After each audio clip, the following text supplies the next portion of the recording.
Assalamu alaikum wa rahmatullah. Comme on l'a fait l'année dernière, nous avons le plaisir d'accueillir ici aujourd'hui Cheikh Abdelaziz Al-Amghari, que nous remercions de sa présence. Nous le remercions en son nom propre, mais aussi nous remercions toute sa famille, toute la délégation avec laquelle il est arrivé aujourd'hui. Comme Khadim Silla a pu le dire tout à l'heure, c'est quelqu'un qui aime Cheikh Ahmadou Bamba et qui l'a manifesté. Et il n'y a aucun doute, puisque cet amour se voit dans ses actes, cet amour se voit dans ses paroles. Par conséquent, je vous demande une attention ferme afin de lui laisser la possibilité de nous délivrer le message qu'il nous avait délivré l'année dernière et afin qu'il nous permette d'avoir un regard plus éclairé sur Cheikh Ahmadou Bamba qui est notre guide. Puisque lui, j'en suis parfaitement conscient, a une connaissance.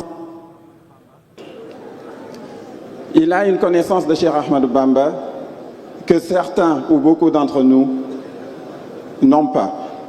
Et donc on peut beaucoup apprendre de cette proximité, on peut beaucoup apprendre de ses paroles, on peut beaucoup apprendre de ses enseignements. Et pour toutes ces raisons, je vous demande une grande attention pour lui-même ainsi que toute la famille qui est arrivée avec lui. Wassalamu alaikum wa rahmatullahi wa barakatuhu. Je lui donne la parole, Cheikh Abdelaziz, et vous remercie encore en mon nom propre et au nom de tous nos guides qui sont ici présents devant vous. Nous vous remercions très sincèrement de votre venue ainsi que de votre affection pour notre guide Cheikh Ahmadou Bamba. Je vais juste annoncer qu'il y a le petit Naïm qu'on cherche, qui était avec la délégation, et sa mère s'appelle Saïda. C'est elle qui la cherche. Si vous la trouvez, vous pouvez l'amener juste ici et on va le retourner à sa mère, Inch'Allah.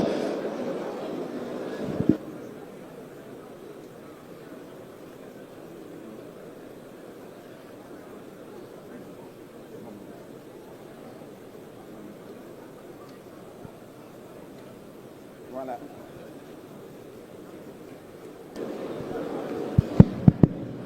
Donc on va lui passer la parole pour qu'il délivre son message. L'heure de la prière est proche, donc sans tarder, je vais rendre le micro.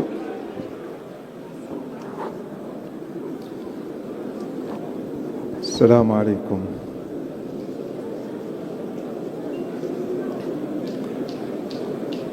بسم الله الرحمن الرحيم الحمد لله رب العالمين والصلاة والسلام على سيدنا محمد وعلى آله وصحبه أجمعين.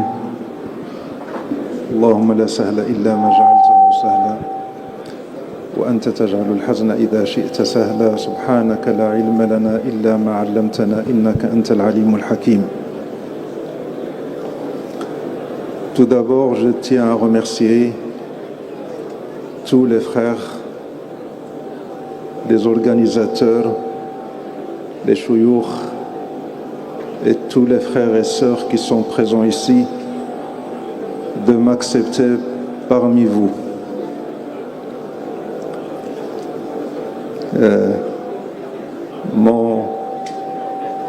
Quand on parle de l'amour de Sidi Cheikh Ahmadou Bamba, je ne sais pas si c'est mon amour pour lui ou son amour pour moi qui me fait parler.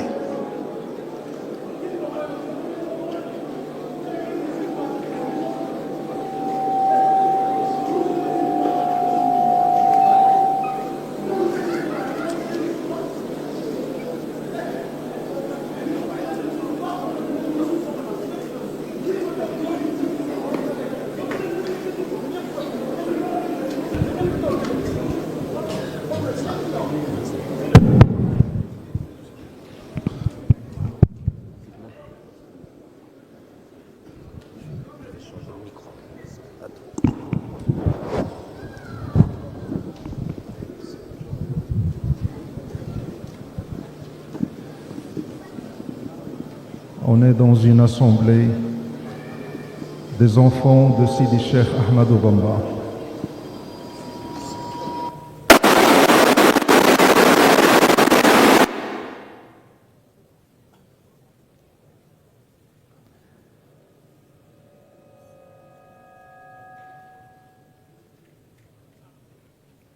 Et j'ai la certitude que sans l'autorisation de Sidi Cheikh Ahmadou Bamba, je ne peux pas me mettre ici et vous parler.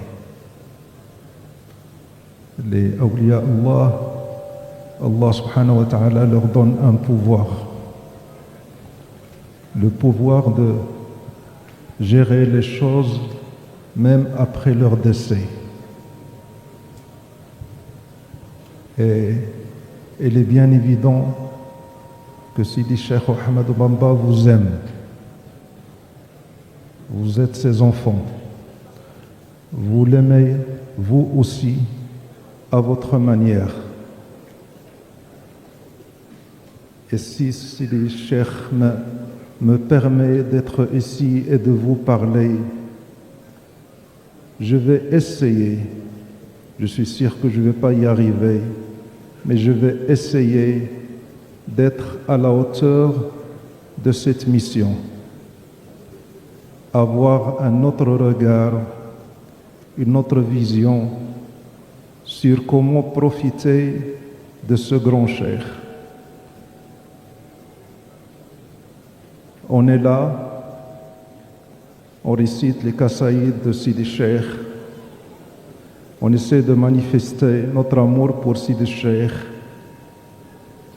Mais quand on aime quelqu'un, on essaie toujours de lui faire plaisir et savoir ce qu'il veut et ce qu'il attend de nous. Sidi Cheikh Ahmadou Bamba est un maître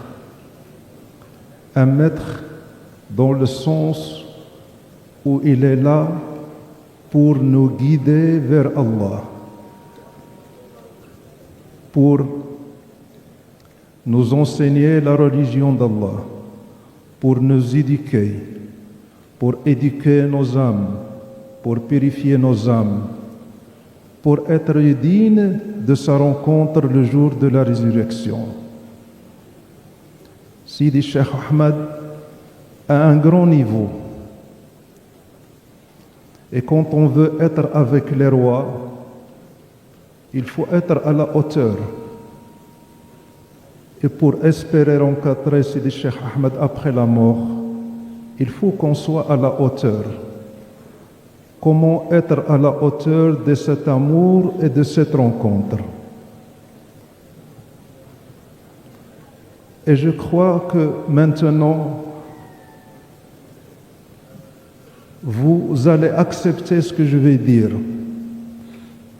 Parce que je suis sûr que vous n'avez aucun doute sur l'amour que je vous porte. Je n'ai aucun intérêt, alhamdulillah.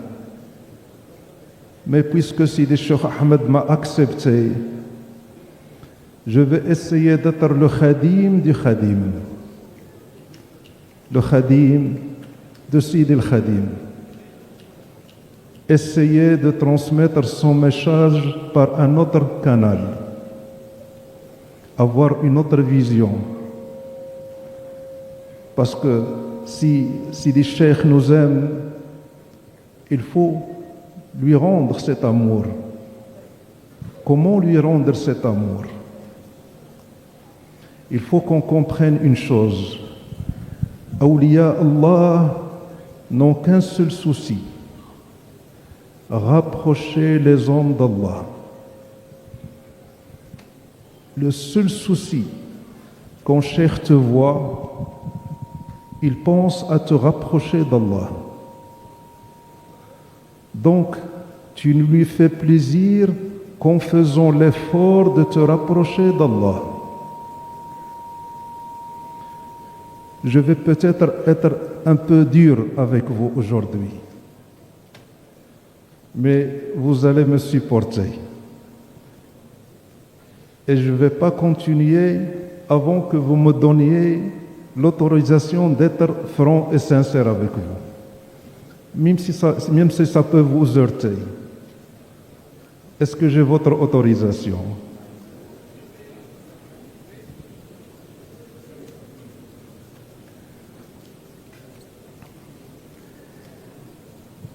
Awliya Allah, comme on vient de le dire, n'ont que ce souci. Quand il te voit toi, il veut que tu te rapproches d'Allah. Comment se rapprocher d'Allah comme le souhaite notre cheikh? Sidi Cheikh, pendant sa vie, a fait beaucoup de grandes choses. Et les plus grandes choses qu'il a faites dans sa vie, c'est qu'il a formé des hommes qui ont porté le secret et la lumière et qui ont été dignes de la compagnie de Sidi Cheikh Ahmed. Imaginez notre déception si on meurt et demain on n'est pas à la hauteur de la rencontre de Cheikh. Est-ce que vous croyez que la rencontre du Cheikh est quelque chose d'évident, acquise? Pas du tout. Est-ce que tu es à la hauteur pour être avec Cheikh? Et comment atteindre ce niveau pour être avec Cheikh? Réciter les Qasaïd, c'est joli, c'est beau, c'est de belles paroles. Mais entre nous, est-ce que c'est suffisant?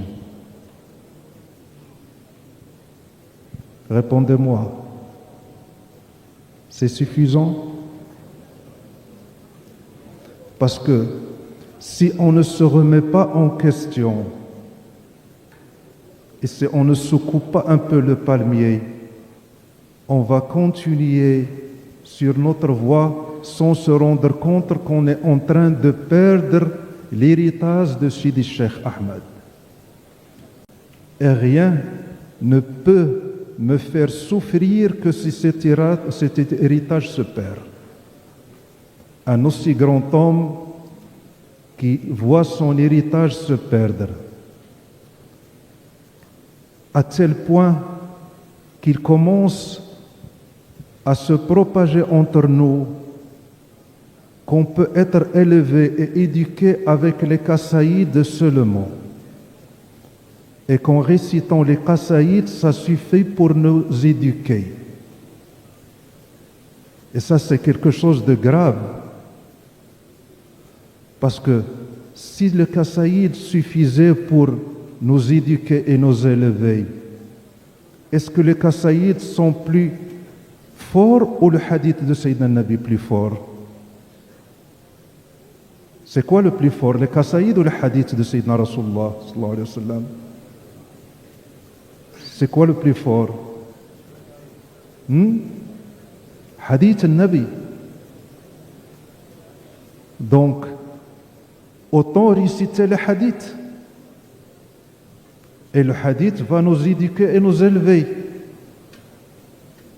Alors que ce n'est pas vrai. On peut réciter le hadith. On peut les apprendre, on peut réciter les Qasaïd, mais on est comme on est, avec un cœur souillé, plein de jalousie, de maladie, d'orgueil, de fierté, impur. C'est avec ce cœur que tu vas rencontrer Sidi Cheikh Ahmed? Je ne crois pas. Je ne crois pas. J'étais en train de lire des écrits de Sidi Cheikh Ahmed. C'est des lettres qu'envoyait Sidi Cheikh Ahmed à ses disciples. On lui envoyait des questions et lui, il répondait. Et puis une lettre qu'il reçoit d'un frère qui lui dit « Comment choisir mon cheikh? Et si je veux changer de cheikh, les critères pour lesquels je choisis un cheikh qui m'éduque. » Donc Sidi Cheikh Ahmed lui répond. Il lui dit, il y a des critères que doit avoir un cheikh que tu dois prendre comme maître pour t'éduquer et t'élever. Donc pour Sidi Cheikh Ahmed, il est impossible de cheminer ou de se purifier sans cheikh. Impossible. Donc il lui a dit, il y a 3 critères. Il y a le cheikh de l'enseignement et le cheikh de l'éducation et le cheikh de l'élévation. Il a dit, chers frères, essayez de chercher et d'étudier ces 3 critères. C'est un cheikh pour le prendre comme éducateur. Et imaginez la hauteur de cheikh. Sidi Cheikh Ahmadou Bamba, le maître de son temps, qui reçoit une lettre d'un frère qui demande les critères d'un bon cheikh. Il lui dit pas que c'est moi. Il lui dit, je vais te montrer le critère et c'est à toi de choisir. La noblesse, un seigneur qui répond au-dessus de tout soupçon. Il n'appelle pas les gens à lui, il appelle les gens à la vérité. Et il veut guider les gens à la vérité, pas à lui.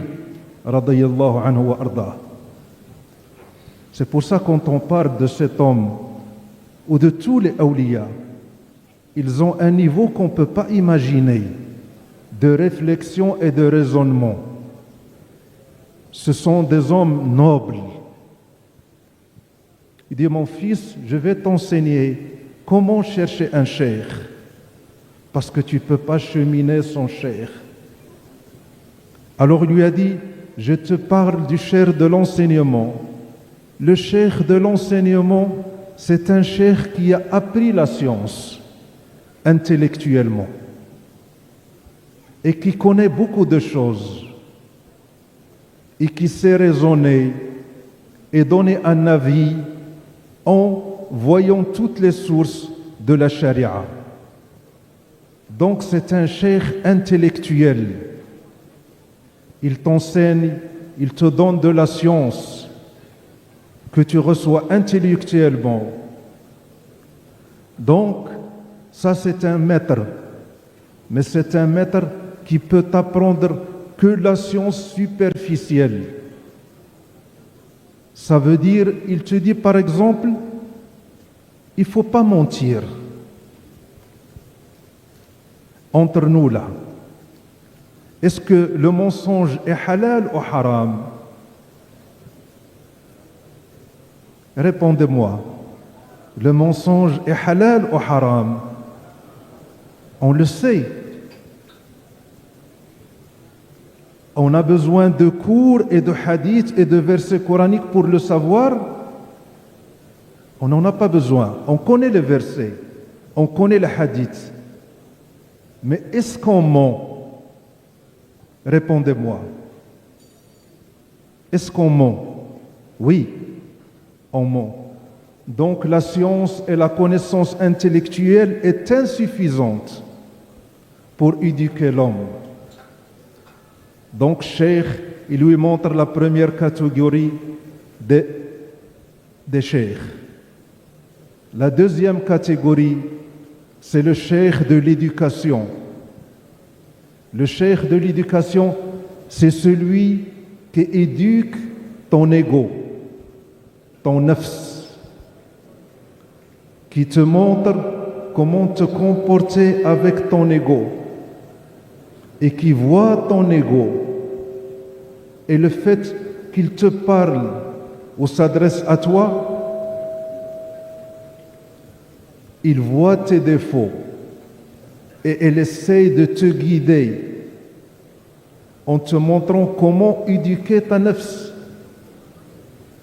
Il peut te dire, tu fais cet exercice, tu fais ce dhikr, essaye de porter cet amour dans ton cœur. Réveille-toi la nuit pour prier 2 rak'a par exemple avant le Fajr. Quand tu es avec ton épouse et qu'elle n'est pas correcte avec toi, comment réagir avec elle? Et toutes ces choses pour éduquer ton ego. Donc c'est un cheikh d'éducation. Il éduque ton âme. Et après, cheikh, il lui parle du cheikh de l'élévation.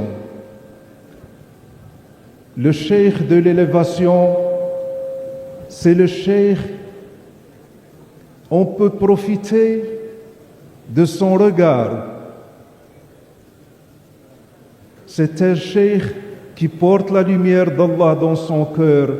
Et le simple fait de le voir nous rappelle Allah. Comme le dit Sayyidina Muhammad sallallahu alayhi wa sallam, Inna min al-rijali rijalun idha ru'u dhukira Allahu li ra'yatum.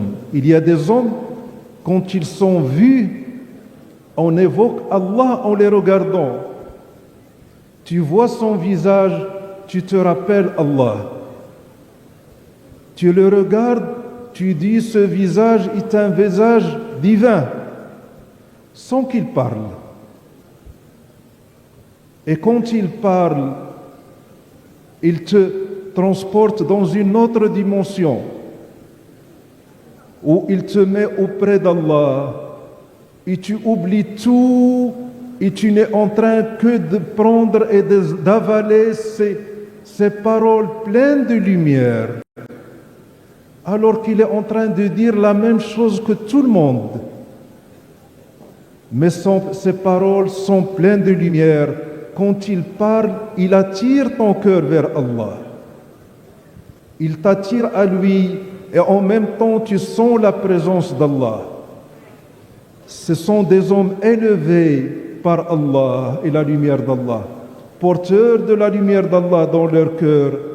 Et quand on les regarde et quand ils parlent, on se sent auprès et dans la présence d'Allah.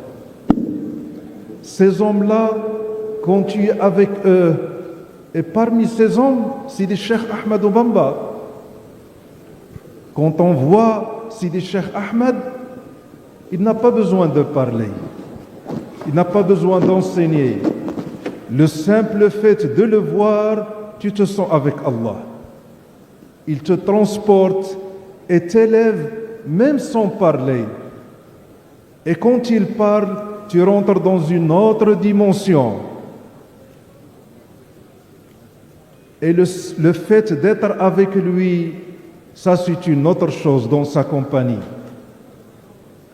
Donc Sidi Cheikh Ahmed nous enseigne qu'il faut avoir un maître pour cheminer et être digne de sa rencontre le jour de la résurrection.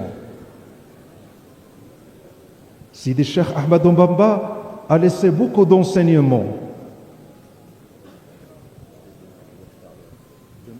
D'accord.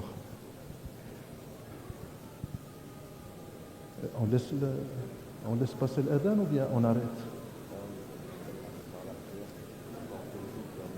On arrête. D'accord. On n'en a jamais assez de parler de Sidi Cheikh. Mais essayons de profiter de ces enseignements en cherchant une voie et un maître qui nous éduque pour être avec Sidi Cheikh Ahmed. Et pour terminer, je vais vous raconter une petite anecdote. Une fois, j'étais chez Sidi Cheikh Ahmed Tijani. Je visitais le mausolée de Sidi Cheikh Ahmed à Tijani, à Fès. En rentrant, je rencontre un jeune homme sénégalais qui est venu chez moi. Il m'a dit « Salam alaykoum, Cheikh. Je vous connais, Cheikh. Je suis vos enseignements. Vous ne pouvez pas imaginer ce que vous m'avez apporté à moi et à ma femme comme enseignement. Et ça a tellement changé nos vies qu'on est vraiment reconnaissant. Donc, ce jeune homme, il est venu à Fès au Maroc et il sait que j'habite le Maroc et il sait qu'il a profité des enseignements. Au lieu de venir visiter le vivant, il est allé chez le mort. J'ai la certitude que je ne vois pas une poussière dans la chaussure de Sidi Cheikh Ahmed Tijani.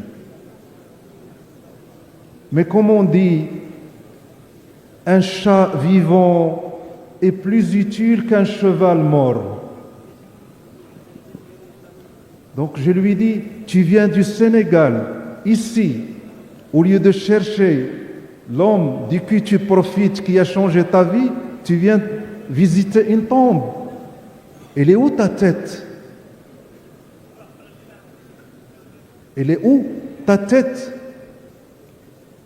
Donc Sidi Cheikh Ahmed, en nous apportant ses enseignements, il n'a jamais parlé de karama et de miracles. Maintenant, quand on parle de cheikh, on dit il y a un tel cheikh, il dit qu'est-ce qu'il a fait? Ça veut dire qu'est-ce qu'il a fait? Est-ce qu'il marche sur l'eau? Est-ce qu'il vole? Est-ce qu'il fait de la magie? C'est ça les critères qui deviennent pour nous d'un bon cheikh. Ce n'est pas les critères de Sidi Cheikh Ahmed. Il parle de science, d'enseignement, d'éducation, d'élévation.